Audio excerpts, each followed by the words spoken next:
Tony, Salma, তুমি বিশ্বাস করো আমি খুন করিনি। আমি জানি তুমি খুন করনি। যে মানুষটা একটা সামান্য পিঁপড়ে মারতে গেলে 7 বার ভাবি, সে কোনোদিন মানুষ খুন করতে পারে না। সত্যি করে বলো না কি হয়েছে?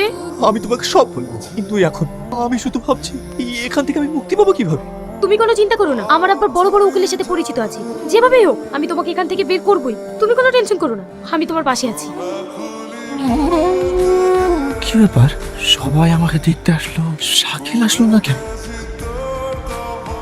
এই চপান চপ, দাঁড়া, কেউ দেখেনি তো? না দেখেনি, এই চপ। তার মানে শাকিল? কার কাছ থেকে টাকা নিয়ে এমএলএ ছেলেকে মেরেছিস বল? বিশ্বাস করেন স্যার। সুমন, টনি তুই? সুমন ভাই বিশ্বাস কর, আমি খুন করিনি। সে তো আমিও বুঝতে পারছি তুই কখনো খুন করতে পারিস না, কিন্তু এত বড় ব্যাপারটা ঘটলো কিভাবে? তাহলে শোন, সবই তো বুঝলাম, কিন্তু সমস্ত প্রমাণ তোর বিরুদ্ধে। ঠিক আছে, তুই চিন্তা করিস না, আমি দেখছি।